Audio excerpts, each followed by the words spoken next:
এই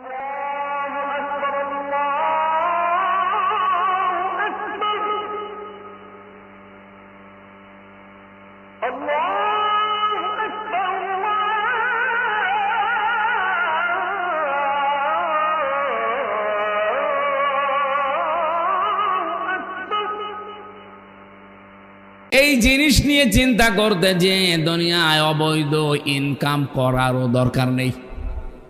হ্যাঁ, এদিকে তাকান। সূরা মায়েদার নামকরণের যে শিক্ষা, এটা বলছিলাম, যেটা নিয়ে চিন্তা করার কোনো দরকার নেই, আল্লাহ নিষেধ করেছেন বারবার তাকিদ দিয়ে, সেইটা নিয়ে আজ আমাদের চিন্তার কোনো শেষ নেই। এই চিন্তাটা করতে গিয়ে এই মানুষ কিন্তু ঘুষ খায়, এইটার জন্যই মানুষ সুদ খায়। আপনি কি মনে করেন যারা ফাইল আটগুলো আটকিয়ে টাকা পয়সা না দিলে তারা সই করে না, ওরা অভাবে এই কাজ করে? না, জীবনেও না। এই মানুষগুলো যা করে সব তার স্বভাবের কারণে। যারা ঢাকাতে ফাইল আটকিয়ে টাকা নেয়, ফাইল ছাড়ে না, এ মানুষগুলোর 5টা ফ্ল্যাট আছে ঢাকার বুকে, তারপরেও তার অভাব কাটে না।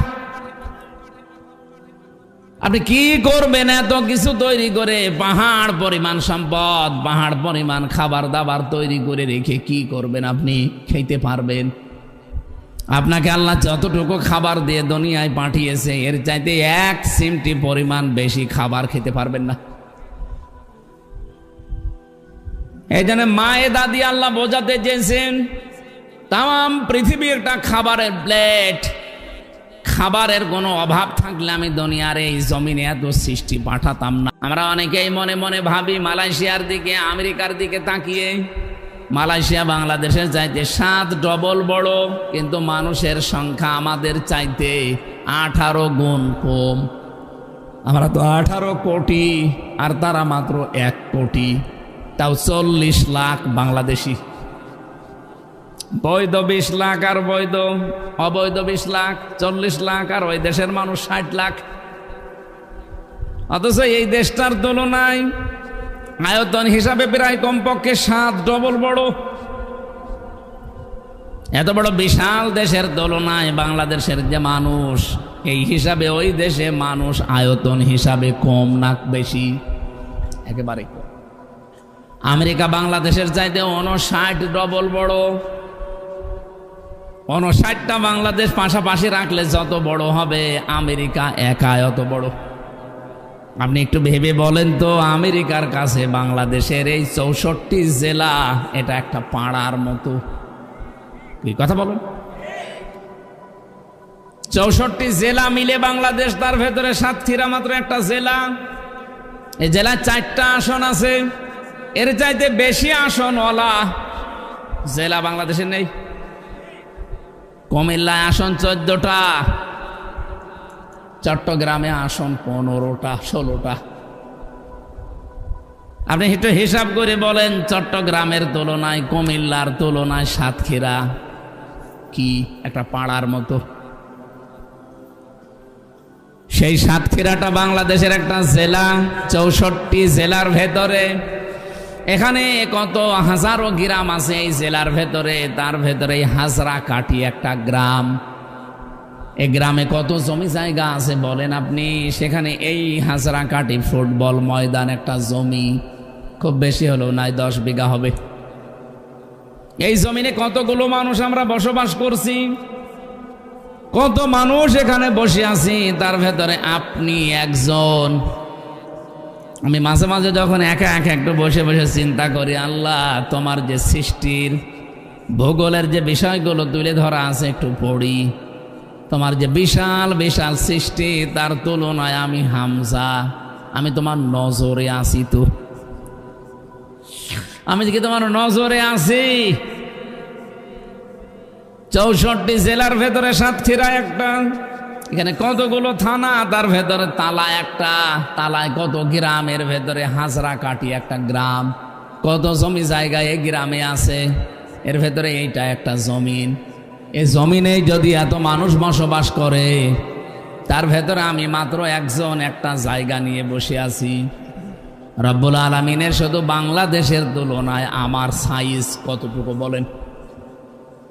এর তুলনায় পৃথিবীকে নিয়ে যান, পৃথিবীর তুলনায় গ্যালাক্সিকে নিয়ে যান, মিল্কি ওয়েকে নিয়ে যান, যত বড় বড় সৃষ্টি আছে, ব্ল্যাক হোল, মাথা খারাপ হয়ে যাবে আপনার। এই মাস্তানিপূর্ণ কথাগুলো আপনার মুখ দিয়ে আর আসবে না। ধর্ষণের এই দৃশ্যগুলো দেখে যে মানুষটা অলরেডি বলে ফেলেছে, কার ইশারায় বলেছে আমরা তাও জানি। যারা বলেছে এই মধ্যযুগের এই নিয়ম নীতি আমরা এখন আর মানতে চাই না, আমরা আধুনিক যুগে আছি, আপনি সরাসরি আল্লাহর কোরআনের আইনকে বৃদ্ধাঙ্গুলি দেখিয়েছে। এইরকম মানুষকে যদি 92% মুসলমানের দেশে এত বড় দায়িত্বে রাখা হয়, আল্লাহর গজব নাজিল হবে। সে নাকি জুলুম, নির্যাতন, অত্যাচারের বিভিন্ন ফেরেশতি শোনায়। এত বড় কঠিন জীবন সে পার করে এসেছে, একটা বারের জন্য তার চিন্তা হয় না যে নতুন একটা জীবন যে আল্লাহ দিল, সিয়ার যেহেতু পেয়েছি ওই আল্লাহর জন্য অন্তত কিছু করি যায় না। খালি পেছনে কি ধরে যেন টান দেয়। আমার মনটা কালকেই উঠে গেছে যখন রামি স্যার এই ঘটনা শোনার পরে মন্ত্রী দাঁত কেলিয়ে হাসতেছে। সারা বাংলাদেশ সহ বিশ্বের যেখানে খবরটা পৌঁছিয়েছে, কাঁদে নাই, মনে মনে হলেও আমি মানুষ পাইনি, হয় প্রকাশ্যে মনে মনে অনেকেই কেঁদেছে। মন তো খারাপ হয়েছে। মন্ত্রী মশাইয়ের সামনে ঘটনাটা বলার সঙ্গে সঙ্গে উনি দাঁত কেলিয়ে হাসতেছে। আপনার বিবেক কি সত্যি মরে গেছে? এখান থেকে একটা তথ্য পেয়েছি আমি, সূরা ইউনূসের 99 নম্বর আয়াতের শেষের দিকে আছে, 100 নম্বর আয়াত শেষের দিকে আছে। দেখবেন বাংলাদেশ সহ বিশ্বের অনেকের সাথে এটা মিলে যাবে। ওয়ায়াজআলুর রিজসা আলাল্লাযীনা লা ইয়াকিলুন। রব্বুল আলামিন বলেন, কোন মানুষ যখন তার বিবেক, কমন সেন্স, আকল, জ্ঞান, বুদ্ধি এটা কাজে লাগায় না, দুনিয়ার স্বার্থে ভুলে যায়, আমি আল্লাহ তখন তার উপরে ভুল সিদ্ধান্ত চাপিয়ে দেই। এই আয়াতটা যে কত বাস্তব, আমি বিশ্বের দিকে তাকালেই মনে হয় যে এই মাত্র নাজিল হইল। বাংলাদেশের বহু মানুষের বিবেক আছে, বুদ্ধি আছে, জ্ঞান আছে, কিন্তু অজানা একটা শক্তির কাছে মাথা নত করে বিবেক কাজে লাগাতে পারছে না। আর এই কারণে আল্লাহ দিন যত যাচ্ছে ভুল বিষয় চাপিয়ে দিচ্ছে। আজকের আমার তেলাওয়াতকৃত আয়াতের শেষের দিকে এই কথাগুলো আসবে ইনশাআল্লাহ। আমি যে কথাটা তুলেছিলাম বোঝাতে, সারা পৃথিবীর খাবারের দায়িত্ব যেহেতু আল্লাহ নিয়েছেন, সুতরাং আমাদের এই বিষয়ে চিন্তা করে অবৈধ কোনো ইনকামের দিকে পা বাড়ানোর দরকার নেই। যদি কেউ বাড়ায়, ও বুদ্ধিমান না, ও আহাম্মক। কথা বলেন না কেন?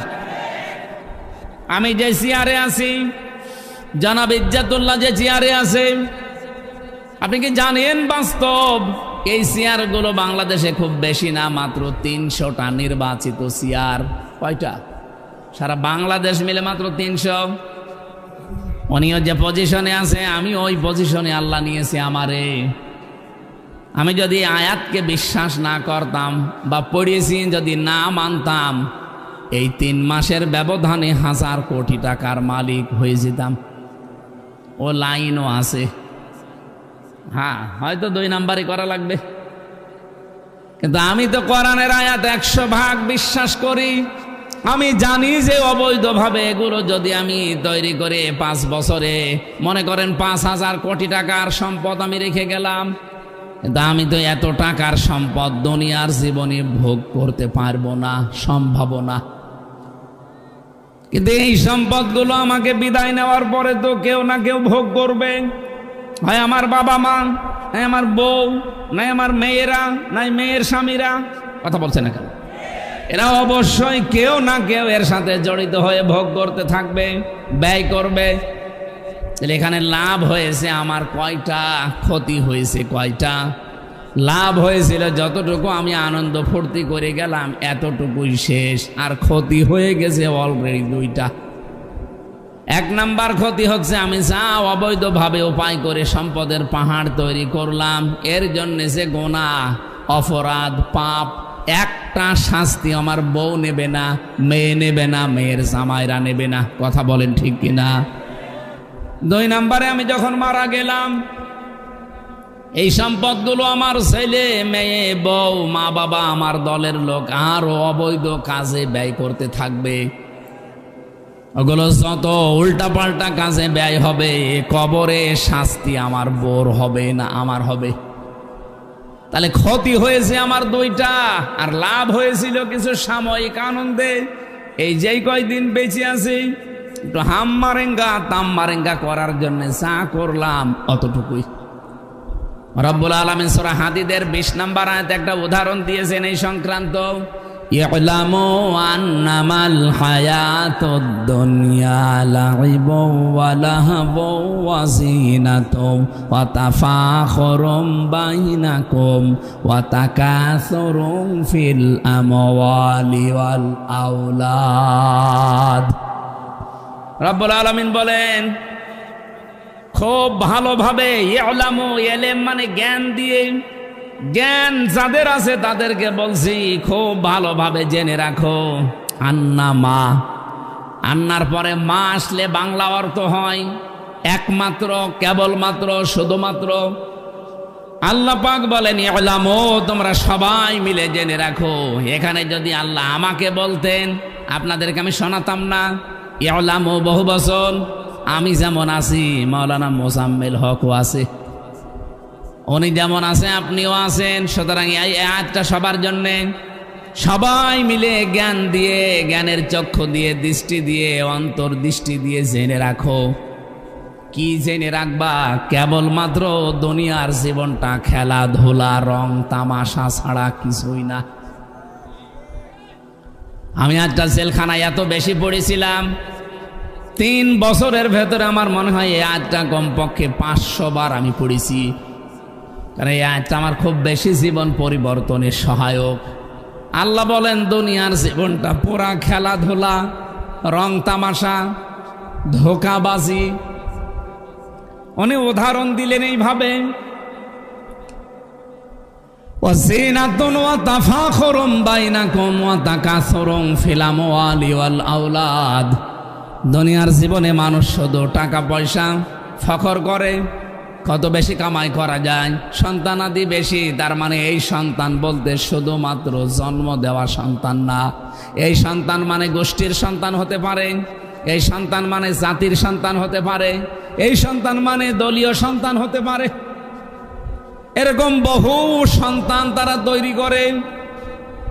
এই দল ভারী করলে মানুষ এগুলো নিয়ে তখন ফখর করে, একে অন্যের সাথে তুলনা দিয়ে চলতে চায় যে তোর চাইতে আমার দলের লোক কম না। এই যে একে অন্যের সাথে প্রতিযোগিতা করা, ফখর করা, অহংকার করা, আল্লাহ বলেন এটা মানুষ করতে থাকে। কামাসালি গায়সিন আ'জাবাল কুফফারু নাবাতুহু সুম্মা ইয়াহিজু ফাতারাহু মুসফাররান সুম্মা ইয়াকুনু হুতামা। উদাহরণ দিতে গিয়ে আল্লাহ জানিয়েছেন যেমন বৃষ্টি হলে এই জমিনের ফল ফলাদি ফসলাদি উদ্গত হয়, সবুজ এই দৃশ্য দেখে কৃষকের যেমন আনন্দে মন ভরে যায়। কিন্তু আনন্দে মন ভরলে কি হবে? ফসলটা যখন মানুষ কেটে নিয়ে আসে, খড়কোটা যেগুলো থাকে, কিছুদিন পরেই দেখবেন এই সবুজ জিনিসটা হলুদ বর্ণ হয়ে যায়। এই হলুদ বর্ণ জিনিসগুলো, এই খড়কোটা নলা, এগুলো মানুষ আর বাড়িও নিয়ে আসে না, অনেকেই রেখে দেয় উঠানে, ওই খোয়াড়ের উপরে বাইরে। এগুলো তখন বৃষ্টিতে অথবা ঝড় ঝাপটা এসে নষ্ট হয়ে যায়, পছন্দ ধরে। হযরত মুসা আলাইহিস সালাম একদিন জিজ্ঞাসা করেছিলেন, রব্বুল আলামিন এত সুন্দর করে আদর করে যে মানুষ বানিয়েছো, কিয়ামতের দিন যে জাহান্নামের আগুনে দিয়ে দেবে, তোমার কি মায়া লাগবে না? আল্লাহ পাক বলেন, মুসা এটা কি তুমি দেখতে চাও না শুনতে চাও? মুসা নবী বলে, আল্লাহ দেখতে পারলে আবার শুনে কে? একটু দেখাও। আল্লাহ তাকে দেখিয়েছিলেন মুসা যে গম বা সব লাগিয়েছে জমিনে, যেটা উদ্গত হয়েছে দেখতে তো সুন্দর মনে হচ্ছিল, বাতাসে দোল খায়, সবুজ বর্ণের।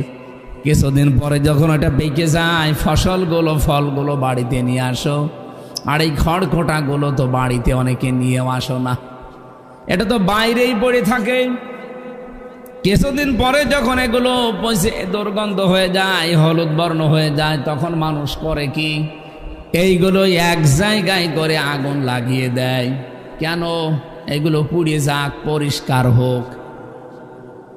রব্বুল আলামিন বলেন, মুসা এত সুন্দর করে সেই 4 মাস একাধারে পরিচর্যা করে এই গাছও তো তুমি বানিয়েছিলে, ফসলটা নয় উপর থেকে কেটে নিলে, কিন্তু গাছ তো পরিচর্যা করে পানি দিয়ে সার দিয়ে শ্রম দিয়ে এর পেছনে গাছের উপরে তো এত বড় করলে, গাছটা এখন আগুন লাগিয়ে পুড়িয়ে দিলে তোমার মায়া লাগে না? হযরতে মুসা বলে, আল্লাহ মায়া লাগবে কেন, আমার তো আরো আনন্দ লাগে যে পরিষ্কার হচ্ছে। রব্বুল আলামিন বলেন, মুসা এই পৃথিবীতে যেই বান্দা বান্দিগুলো সত্যি আমার বিধানকে ভুলে এভাবে সবুজ হয়ে যাবে একদিন, এরপরে একদিন হলুদ বর্ণ হয়ে খড়কোটার মতো জাহান্নামের লাকড়ি হবে, এই মানুষগুলোকে জাহান্নামের আগুনে তখন দিতে আমার মায়া লাগবে না, আমার মনে হবে যে পরিষ্কার হচ্ছে। এই উদাহরণ থেকে আমি যা বুঝেছি, আপনি বুঝেছেন কিনা বলেন? পৃথিবীর জমিনটা আল্লাহ কিভাবে উদাহরণ দিয়ে বোঝালেন যে এর চাইতে আসলে আর বেশি কিছু না। অমাল হায়াতুদ দুনিয়া ইল্লা মাতাউল গুরুর। এই পৃথিবীর জমিনটা পুরাটা প্রতারণা, খেলাধুলা, রং তামাশা, ধোঁকাবাজি ছাড়া কিচ্ছু না। এই জন্য আমরা এই ধোকার পেছনে পড়ে, আমি বললাম না আমার নিজের জীবন দিয়ে আমি পারতাম। এই 2 মাস 25 দিন চলছে, আমি ইচ্ছা করলে 3 মাসের ভেতরে 1000 কোটি টাকার মালিক হয়ে যেতে পারতাম। যারা আমার সাথে ফেল করেছে তারা আমাকে মাঝে মাঝে পাগল বলে, না আমরা যদি পাস করতাম এই 3 মাসে কত কিছু করে ফেলতাম। আমি বলছি আমিও পারি, কিন্তু ওটা ডান হাতে না, ওটা বাম হাতের। ওটা আমি করে করব কি? দুনিয়ার জীবন তো আমি বুঝে ফেলেছি, এগুলো করলে সম্পদ আমার কামাই হবে, পাহাড় পরিমাণ সম্পদ আমি রেখে যেতে পারবো। এখনই যদি চোখ বন্ধ হয়ে যায়, এই সম্পদই শাস্তির কারণ হয়ে দাঁড়াবে। কথা বলেন না কেন? রব্বুল আলামিন যেহেতু মায়দা দিয়ে উদাহরণ দিতে চেয়েছেন, কোনো চিন্তা করবা না এই বিষয় নিয়ে, রিস্কের কোনো চিন্তা তোমার নেই, এটা আমি আল্লাহর দায়িত্বে। সুতরাং আজকে থেকে 100 ভাগ বিশ্বাস করা লাগবে, রিজিক যা আসার এটা অলরেডি আমার জন্য আল্লাহ রাব্বুল আলামিন লিখে রেখেছেন। এইটা করতে গিয়ে আমি যেন আমার আখিরাতটা হারিয়ে না ফেলি, এইটাই বুদ্ধিমানের কাজ। নবীজি বলেন, আল কাজ্জিসু মান দানা নাফসাহু ওয়া আমিলা লিমা বাদাল মাউতি ওয়ালা আজিজু মান আতবা নাফসাহু হাওয়াহা ওয়া তামান্না আলাল্লাহ। রাহু তিরমিজি। ওই মানুষটাই বুদ্ধিমান যে লোকটা আখিরাতের কাজ করে আর আল্লাহর উপরে ভরসা করে যে আল্লাহ আমাকে যতটুকু কাজে আমি আসি আল্লাহ মাফ করে দেবে। এই লোকটা বুদ্ধিমান। আর ওই লোকটা বড় আহাম্মক, পাগল, যে লোকটা আখিরাতের কোনো কাজ কারবার নেই, আন্দাজে ভরসা করে আছে কালেমা যখন পড়েছি জান্নাত একদিন যাবই। এরকম পাগল সাতক্ষীরায় নেই? আমরা কি এইরকম পাগলামি করতে চাই? না। আপনি আখিরাতের পুঁজি তৈরি করেন নিজের থেকে, কেউ আপনাকে তৈরি করে দেবে না। আপনার আখিরাত আপনাকেই তৈরি করা লাগবে। এমন সালসালা অবস্থা সামনে আসতেছে কিয়ামতের কঠিন ময়দানে। রব্বুল আলামিন আমাদেরকে সতর্ক বাণী দিয়েছেন, ওয়ালা ইয়াসআলু হামিমুন হামিমা ইউবাসসারুনাহুম ইয়াওয়াদ্দুল মুজরিমু লাউ ইয়াফতাদি মিন আযাবি ইয়াউমিইযিম বিবানি। আল্লাহ পাক বলেন, সেই দিন বন্ধুর কোনো উপকারে আসা তো দূরের কথা, বন্ধুকে দেখলে কিছু জিজ্ঞাসাও করবে না। মাওলানা হাফিজুর রহমানের সাথে আমার পরিচয় জেল থেকে বের হওয়ার পর। এই 24 সাল থেকে, এর আগে ওনার সাথে আমার দেখা হয়েছে বলে আমার মনে পড়ে না। পরিচয় ওইরকম ছিল না। এই যে 1.5 বছর 2 বছরে যে পরিচয়, যে মহব্বত, যে ভালোবাসা তৈরি হয়েছে, 20 বছর পরে যদি ওনার সাথে আমার দেখা হয়, আমার মনে হয় 20 বছর পরে দেখা হলে কৌশলাদি বিনিময় করে যেভাবেই হোক বাড়িতে নিয়ে যাব। অথচ রব্বুল আলামিন এখানে সূরা মারিজের এই 10 নম্বর আয়াতের দিকে তাকান, ওয়ালা ইয়াসআলু হামিমুন হামিমা। হামিম বলা হয় অন্তরঙ্গ বন্ধুকে। ও যেমন আমার অন্তরঙ্গ মাওলানা হোসাইন আহমেদ আমার অন্তরঙ্গ। এদের সাথে যদি সত্যিই 20 বছর পরে দেখা হয়, বুকে জড়িয়ে নিয়ে, কপালে চমা দিয়ে, আরো যত কিছু করা লাগে বাড়িতে নিয়ে আপ্যায়ন করে কৌশল আদি বিনিময় করবই, এটাই দুনিয়ার নিয়ম। অথচ আল্লাহ পাক বলেন কিয়ামতে এমন কঠিন দৃশ্য বানাবো, এই হাফিজর আমাকে কিয়ামতে দেখলে জিজ্ঞাসাও করবে না যে কে আপনি। এটা তো আমি এখন বানালাম নাকি? আল্লাহ পাক বলেন এমন সালসালা অবস্থা পয়দা করব, মানুষ ঘামতে ঘামতে অনেকে ঘামের ভেতরে ডুবে যাবে, অনেকে নাক পর্যন্ত, অনেকে মুখ পর্যন্ত, অনেকে নাভি পর্যন্ত ঘামের ভেতরে হাবুডুবু খাবে। এ কঠিন অবস্থায় মানুষ আল্লাহর আযাব থেকে মুক্তি পাওয়ার জন্য মুক্তিপণ দিতে চাইবে। প্রথম দিতে চাইবে তার সন্তানকে বিবানী। আমি আজটা জেলখানায় ব্যাখ্যা করেছিলাম, বসে বসে পড়তাম যখন একা একা, তখন এই বাণী শব্দ নিয়ে ভাবতাম, আল্লাহ এইটাও কি হবে? কিয়ামতের দিন নাকি আমার নিজের সন্তানকে তোমার কাছে মুক্তিপণ হিসাবে দিয়ে দেব, আর বলবো আল্লাহ তুমি আমাকে ছেড়ে দাও, দিয়ে দিলাম। তখন ওই সময় আমার ওই যে মেজো মেয়েটা ফারিহা, ওর বয়স 7 মাস, ওরে আমি 7 মাস রেখে জেলখানায় গিয়েছিলাম। বের হয়ে দেখলাম ওর বয়স 4 বছর। খুব বেশি মায়া ছিল ওর ওপরে আমার, কারণ ওরে দেখি নাই তো 3 বছরের ভেতর একদিনও দেখি নাই। আমার সাথে যেহেতু যোগাযোগ বিচ্ছিন্ন ছিল, এই জন্য মহাব্বত আরো বেশি বাড়ত। এই আয়াতটা যখন রাতের বেলা কারারক্ষী সামনে বসে থাকতো, ওরে নিয়ে পড়তাম, মাঝে মাঝে এই আয়াতের দিকে তাকিয়ে বলতাম, আল্লাহ এইটাও কি হবে যে কিয়ামতের দিন নাকি আমার ফারিহাকে বলবো আল্লাহ এইটা নিয়ে নাও, এটা মুক্তিপণ দিয়ে দিলাম, তুমি অন্তত আমারে বাঁচাও, এরে যা ভাল লাগে করো। অথচ আজকে ফারিহাকে একটা পিঁপড়া কামড় দিয়েছিল, আমি পিঁপড়াকে মেরে ডইলে একেবারে মিশিয়ে দিয়েছি। ফারিহার বয়স এখন প্রায় 6 বছর, তারপরও যে মায়া, 7 মাস বয়সে কি মায়া ছিল বলেন তো? আল্লাহর এই আয়াতটা কি 100 ভাগ সত্য না 98 ভাগ? বলেন বলেন। আমাদের সবার জীবনে ইনসানসালা দিন আসতেছে। ইয়া আইয়ুহান নাস ইত্তাকুল্লাহা রাব্বাকুম ইন্না জালজালাতাস সাআতি শাইউন আযীম। হে মানব মণ্ডলী, আল্লাহকে ভয় করো, তোমার রবকে ভয় করো। অবশ্যই একটা দিন তোমাদের সামনে আসতেছে, জালজালার দিন। ইয়াউমা তারাউনাহা তাযহালু কুল্লু মুরদিআতিন আম্মা আরদাআত ইলা আখির আয়াত। হে নবী, আপনি ওই দিন কিয়ামতে দেখতে পাবেন মানুষ পাগলের মতো ছোটাছুটি করছে। দুধের সন্তানের কথা তার মা পর্যন্ত ভুলে যাবে।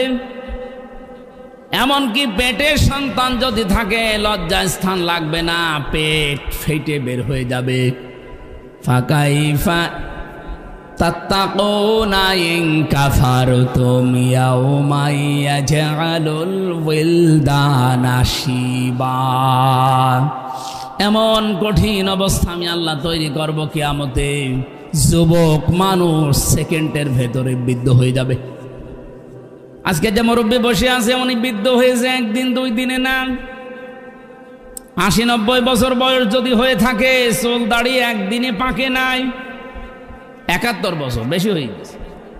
71 বছরে চুল দাড়ির অবস্থায় একে একদিনে পেকেছে। আমার তো পাকে না, আমার এই 35 বছরে তো পাকছে না। পাকতে আমার সময় লাগবে, মনে করেন এখনো 35 বছর। রব্বুল আলামিন বলেন এমন দৃশ্য বানাবো আমির হামজা যুবক মানুষ 1 সেকেন্ডে এর মতো হয়ে যাবে। আপনি একটু নিজেকে ওই জায়গায় দাঁড় করিয়ে ভাবেন তো যে কি অবস্থা আল্লাহ বানাবে। সাহিবাতিহি ওয়া আখি ফাসিলাতিহি আল্লাতী তুবি ওয়া মান ফিল আরদি জামিআ। রব্বুল আলামিন বলেন মানুষ তখন তার নিজের স্ত্রীকে বলবে আল্লাহ এটাও দিয়ে দিলাম, আমার ভাইকে দিয়ে দিলাম, আমার জ্ঞাতি গোষ্ঠী আমাকে যারা আশ্রয় প্রশ্রয় দিত, আমার দলের লোক, আমার গোষ্ঠীর লোক, এদেরকেও দিলাম।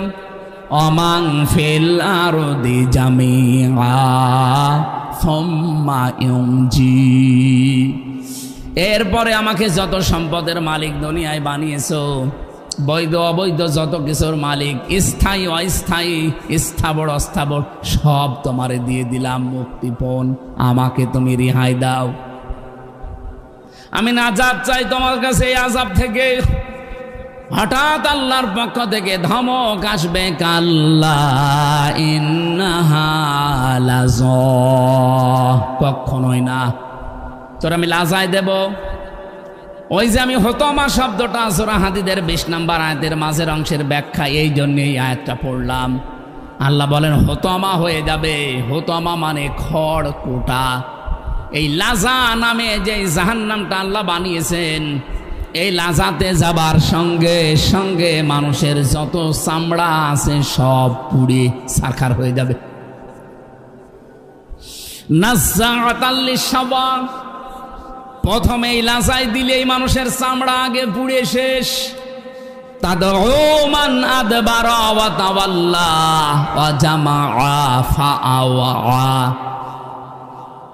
এই লাজার যে শাস্তির কথা শুনলেন, সঙ্গে সঙ্গে ঘরের ভেতরে কাউকে দিলেই তার প্রথমে চামড়া শেষ, সব চামড়া পুড়ে উঠে চলে যাবে, আবার নতুন চামড়া গজাবে, আবার উঠবে, আবার লাগাবে, আবার উঠবে।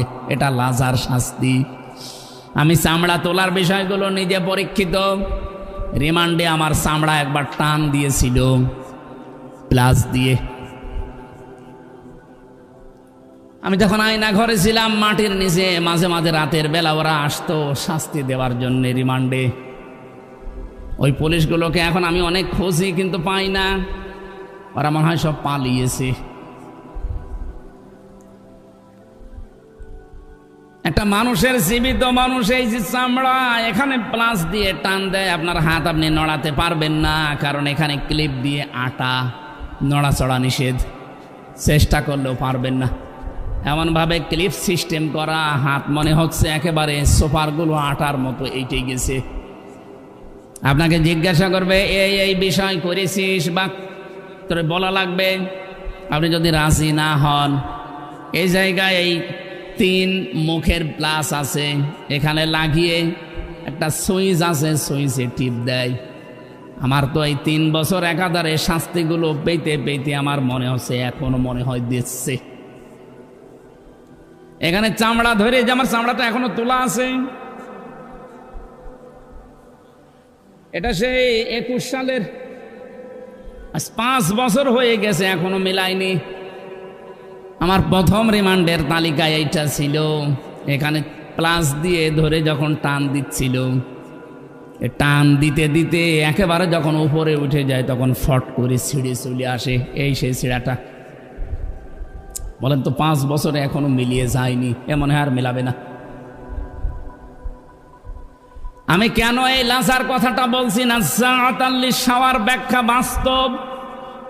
এই ঘরের ভেতরে মাটির নিচে তালা লাগিয়ে আমারে যখন চামড়া তোলে ভেতরে নিয়ে, তারপরে আমার চামড়া উঠেছে। ও ঘরের ভেতরে দিলেই চামড়া উঠে যায় না, তোলা লাগে। আল্লাহ বলেন আমি এমন ঘর বানিয়েছি লাজা, এখানে দিলেই আগেই চামড়া উঠে যাবে। আল্লাহর এই কথাগুলো বলেন তো 100% সত্য কিনা বলেন বলেন। কে আল্লাহ এই শাস্তিগুলো দেবে? যদি আমরা এর ভেতরে থাকি এই মুহূর্তে পাল্টাবেন।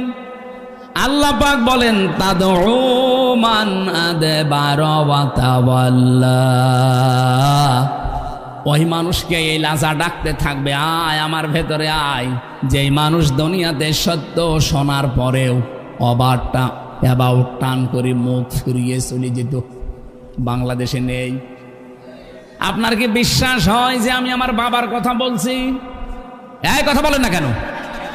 কোরআনে কারিমের একটাও বাইরে এখনো যায়নি। হ্যাঁ, উদাহরণ দিতে গিয়ে কিছু বাস্তব কথা বলেছি, কিন্তু কোরআন থেকেই বলছি এগুলো 100% ঘটবে।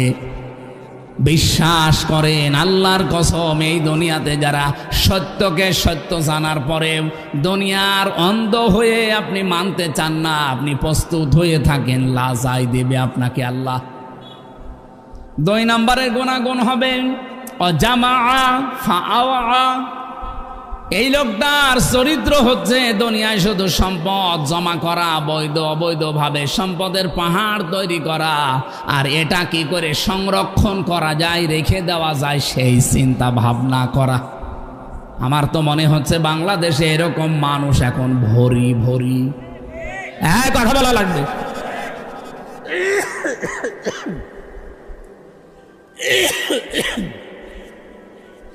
আমি আমার কুষ্টিয়া থেকেই বলছি, 2024-এর আগস্টের 5 তারিখের পর থেকে এই 2টা বছরের ভেতরে 17 বছর যারা এমনও মানুষ পেয়েছি খাবারও খেতে পারতো না, অথচ এই 2 বছরে কি আলাদিনের চেরাগ পেয়েছে, এখন তারা 8 কোটি টাকার গাড়িতে চড়ে। এটা শুধু কুষ্টিয়ায়, সাতক্ষীরায় নেই। কথা বলছে না কেন? আজ মিথ্যা মামলার বাণিজ্য করে অনেকেই কোটিপতি হয়ে গেছে, সম্পদের পাহাড় তৈরি করে ফেলেছেন বিভিন্ন কায়দায়। করেন, আল্লাহর কসম আপনার জন্য লাজা রেডি হয়ে আছে। এটা জাহান্নামের একটা গর্তর নাম। এখানে গেলে কি হবে শুনলেন, আগে চামড়া খসে যাবে। সত্য জানার পরে যারা অ্যাবাউট টান করে চলে যান তাদেরকে এটা ডাকবে। দুনিয়ায় যারা মাল সম্পদ জমা করেন বৈধ অবৈধভাবে, আর এটা কি করে সংরক্ষণ করে রাখা যায়, টিকিয়ে রাখা যায়, এই চিন্তা ভাবনা যারা করেন তাদের জন্য বড়ই দুঃসংবাদ। আল্লাহ তুমি আমাদেরকে হেফাজত করো, বলেন আমিন। আমি যেটা উদাহরণ দিয়েছিলাম, এখানে এত বড় কঠিন অবস্থার সম্মুখীন হওয়া লাগবে যে অবৈধ সম্পদগুলো উপার্জন করলে সেই পাগলামি আমি কোন কারণে করতে যাব দুনিয়ায়, যেখানে মায়েদা হিসাবে আল্লাহ তামাম পৃথিবী খাবারের প্লেট হিসাবে সাজিয়ে দিয়েছেন। সুতরাং পাগলামি যেন আমি সহ কেউ না করি। আল্লাহ আমাদের সহায় হন, বলেন আমিন। এখান থেকে মাত্র একটা আয়াত পড়েছি, হযরত আদম আলাইহিস সালামের কথাটা আল্লাহ আমাদেরকে শোনাতে চেয়েছেন। কি আছে এর ভেতরে আপনি আজকে নিয়ে যাবেন। আমি খুব অল্প কথা শেষ করব ইনশাআল্লাহ। রব্বুল আলামিন বলেন, ওয়াতলু আলাইহিম নাবা বনাই আদম বিল হক। হে নবী, আপনি আমার উম্মতের কাছে হযরত আদম নবীর 2 সন্তানের কাহিনী তেলাওয়াত করে করে তাদেরকে শোনান। প্রশ্ন আসতে পারে, আমরা কি আদম নবীর জামানার লোক? আমাদের কাছে তেলাওয়াত করে আদম নবীর 2 সন্তানের কাহিনী শোনানো লাগবে কোন কারণে? কেন লাগবে? কারণ সেই সময় এখন চলছে। একটু আপনি খালি অর্থটা শোনেন, বুঝে ফেলবেন। রব্বুল আলামিন বলেন, ওই জামানায় যে নিয়মটা ছিল ভাই বোনের সাথে বিয়ে হতো ওই শরীয়তে, কারণ মানুষ তো ছিল না। এই 2টা মেয়ে 2টা ছেলে এভাবে সিরিয়াল করে আসতো আদম নবীর। ওই প্রথম ছেলে আর এই পরের যে মেয়ে আছে বড়টা, এটার সাথে বিয়ে হতো। পরের যে 2 নাম্বার ছেলেটা, পরের যে 2 নাম্বার মেয়েটা, এর সাথে বিয়ে হতো। এটা শরীয়ত ছিল তাদের। আকলিমা আর তাসলিমা নামে যে মেয়েদের ঘটনা আমরা তাফসিরে পড়েছি হযরত আদম নবীর। হযরতে আদম নবীর 2 সন্তানের কাহিনী যেহেতু শোনাতে বললেন, বাংলাদেশের সাথে এই প্রেক্ষাপট মিলে যায়। কিভাবে মিলছে? হযরতে আদম নবীর 2 সন্তান ছিল, হাবিল আর কাবিল। হযরতে হাবিল ইনি যেমন নরম সরম ছিলেন, যার সাথে বিয়ে হওয়ার কথা তিনি মেনে নিয়েছিলেন, তো কাবিল তাকে শয়তান দখল করে নিয়েছে। তাকে ধোঁকা দিয়ে বোকা বানিয়ে বলেছে, এই যে মুসলিমা আর আকলিমা, তাসলিমা আর আকলিমা, এই মেয়েটা ওই রকম না দেখতে, সুতরাং সিরিয়ালটা ভঙ্গ করা লাগবে। এই যে মেয়েদের প্রতি আকর্ষণ, এটা সেই প্রথম দিন থেকে চলে আসতেছে। এই জন্যই তো মেয়েদের পর্দায় থাকার বিধান। শয়তান যখন কাবিলকে কবজা করে ফেলেছে, তাকে ধোঁকা দিয়ে বোকা বানিয়ে দুইজন মিলে গেল হযরতে আদম নবীর কাছে, বাবা আমি এই আকলিমাকে চাই না, তাসলিমাকে চাই। হযরতে আদম যেহেতু সরাসরি কথা বলতেন, আল্লাহর ওহীর অপেক্ষা করলেন। রব্বুল আলামিন তাদেরকে নিয়ম নীতি শুনিয়ে দিলেন। ইযে ক্বাররাবা কুরবানান ফাতুকব্বিলা মিন আহাদিহিমা ওয়া লাম ইউতাকাব্বাল মিনাল আখার। ওই জামানায় ছিল এই নিয়মটা, কেউ যদি কোরবানি কবুল করাতে চায়, আল্লাহর দরবারে পছন্দনীয় হতে চায়, তাহলে চাটিয়াল ময়দানে পশু জবাই করে রেখে আসবে। যার পশুর টাকাগুলো হালাল, আকাশ থেকে আগুনের ঝলকে সেটা পুড়িয়ে ফেলবে। কাবিলেরটা পড়ে নাই, হাবিলেরটা অলরেডি পুড়িয়ে গেছে। আল্লাহ রাব্বুল আলামিন বলেন, আমি একজনেরটা কবুল করলাম, আর একজনেরটা করি নাই, কারণ সে আমার বিধানটা মানে নাই। তার মানে আল্লাহর বিধান বাদ দিয়ে কেউ যদি কিছু উৎসর্গ করে, ওইটার 1 নাম্বার প্রমাণ কবুল হয় না। এখন কোরবানির যে বিধানটা আমরা পেয়েছি, এটা দেওয়ার আগে আল্লাহর যে নিয়ম নীতিগুলো সামনে আছে, এইগুলো যদি সত্যিই কেউ পালন না করে 5 লাখ টাকার গরু কিনে দিয়ে দিল, ওটা কবুল হবে? আরো জোরে বলেন, লা ইয়ানালাল্লাহু লুহুমুহা ওয়ালা দিমাউহা ওয়ালাকিন ইয়ানালুহুত তাকওয়া মিনকুম। তোমাদের কোরবানির গোশত, বড় বড় গোশতগুলো চর্বি, এর চামড়া, এর খুর, ঠ্যাং, এগুলো আমি আল্লাহর কাছে নাক শিং পৌঁছাই না। আমি আল্লাহর কাছে শুধু আসে তোমাদের ভেতরের ভীতিটা, সত্যি কতটুকু ভয় করে জীবন চালাও, ওইটা আমি আল্লাহর কাছে আসে। কবুল যখন একজনেরটা হয়নি, এই লোকটা করবে কি? ও শয়তান যে তোরে দখল করে আছে, ও একবারে এই কথা দিয়েছে, ক্বালা লা আকতুলান্নাকা। তোরটা কবুল হয়েছে, আমারটা হয়নি। তোরে দেশের জনগণ ভালোবাসে, আমারে ভালোবাসে না, আমি তোরেই মেরে ফেলবো। আপনি অন্যদিকে না নিয়ে আদম নবীর এই ছেলের কাহিনী আর বাংলাদেশের কাহিনী এখন মিলান তো। একটা দল 17 বছর জুলুম অত্যাচার নির্যাতনের শিকার হয়ে এই 2 বছরের ভেতরে বাংলাদেশের মানুষের মন প্রায় জয় করে ফেলেছে। আর একটা দল, তারাও তো জুলুম অত্যাচার নির্যাতনের শিকার ছিল, কিন্তু কি এমন করলো এই 2 বছরে, মানুষ এখন তাদেরকে আর দলের নামই বলে না, নাম ধরলে তাদের আলাদা একটা নামে ডাকে।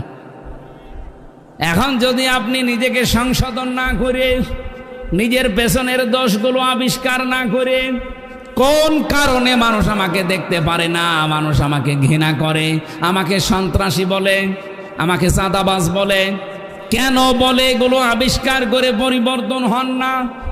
এখন যাদেরকে মানুষ ভালোবাসে, যদি মনে করেন ওই কাবিলের মতো আমি তোরেই মেরে ফেলবো, তোরেই রাখবো না, তাহলে আপনি কি মানুষের মতো কাজ করছেন, না শয়তান আপনাকে দখল করে নিয়েছে? আমি একটাও কি বানিয়েছি? এটা বাস্তব 100 ভাগ মিলবে। আপনি একটু নিরপেক্ষ দৃষ্টি দিয়ে মিলান।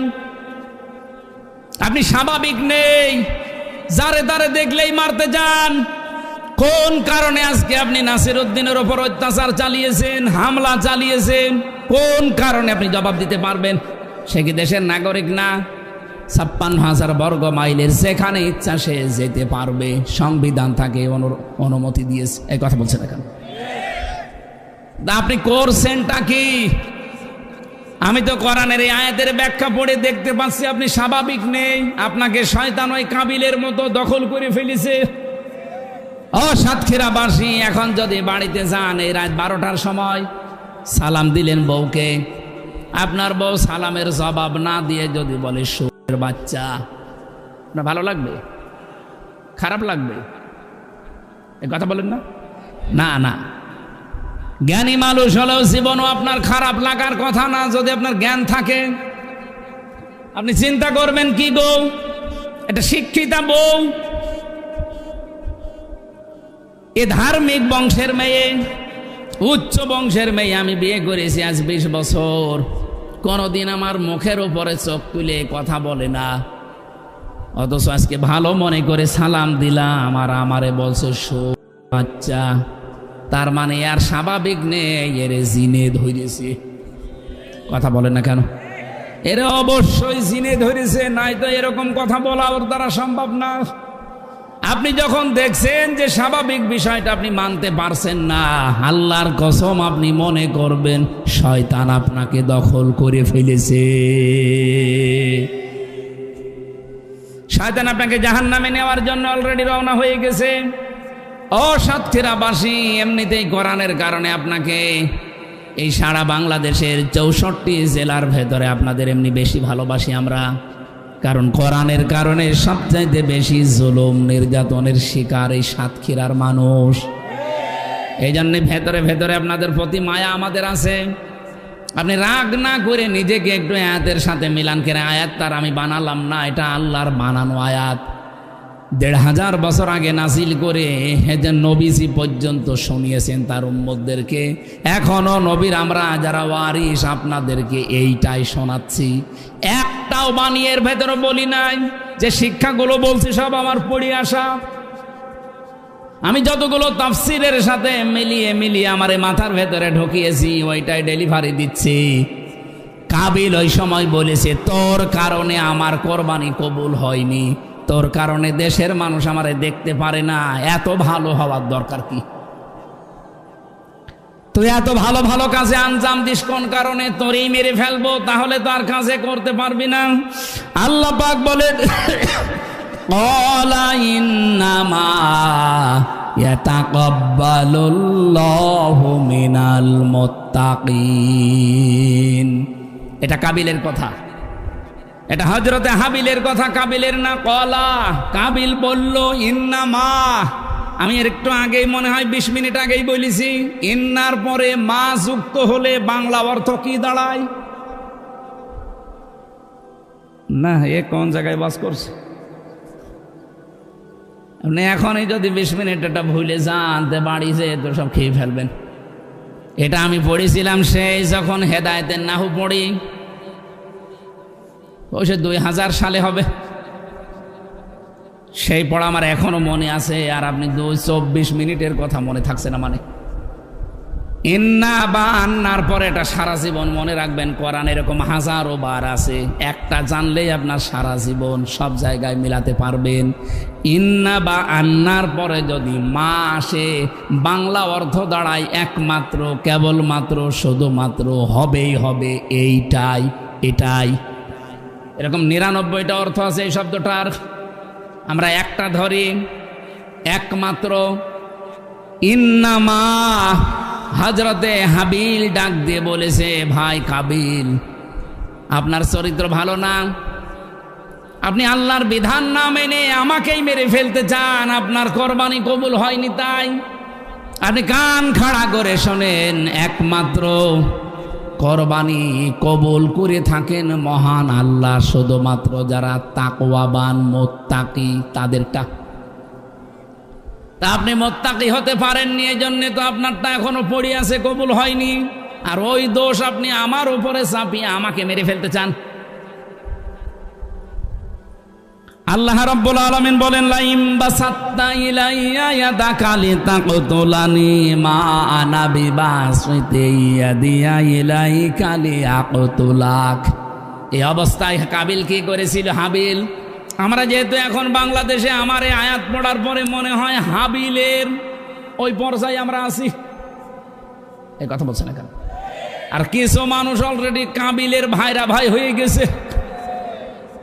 আমরা ওই কাবিলদেরকে বলতে চাই, লাইম বাসাত্তা ইলাইয়া ইয়াদাকা, যদি আপনার হাত আপনি প্রসারিত করেন, আপনার অস্ত্র আপনি তোলেন, আপনার ক্ষমতাকে আপনি ব্যবহার করেন আমাকে মেরে ফেলার জন্যে, আমার দিকে অগ্রসর হওয়ার জন্যে, আল্লাহ পাক বলেন কাবিল যেটা, হাবিল যেটা বলেছিল তোমাদেরকে আমি আদেশ দিলাম তোমরা ওইটা বলবা, যেহেতু দুনিয়াটা থাকার জায়গা না, এজন্য আমি নিজে থেকেই বলছি আপনারাও করবেন। এদিয়া ইলাইকালি আকতুলাক, যদি আপনি আমাকে মেরেও ফেলতে চান, আমার ক্ষতি করতে চান, মিথ্যা মামলা দিতে চান, অতর্কিত হামলা করে আমার জীবন নাশ করতে চান, আমি কিন্তু আপনার দিকে হাত বাড়াবো না।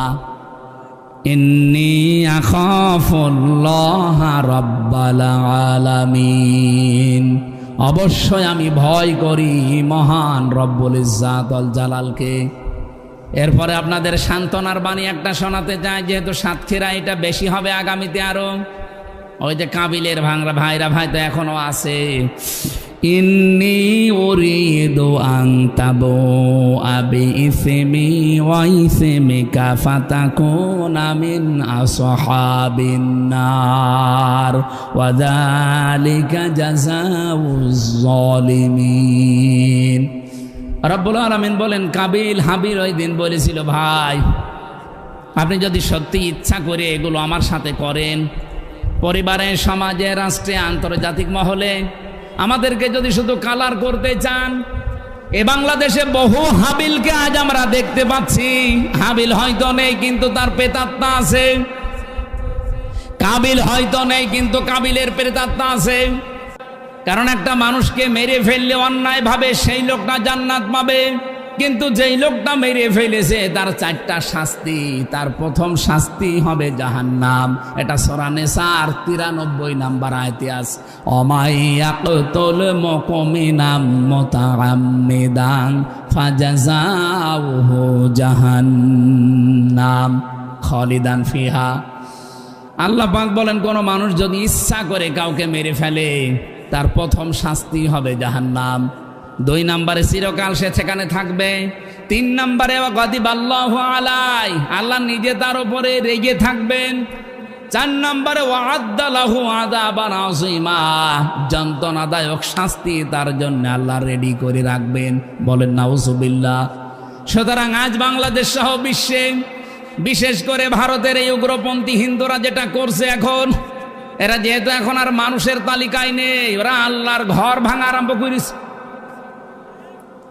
নিরীহ মুসলমানদের বাড়িতে আগুন লাগিয়ে লুটপাট করে মনে হচ্ছে একেবারে ধ্বংসযজ্ঞ চালাচ্ছে, মহা উৎসব শুরু হয়ে গেছে।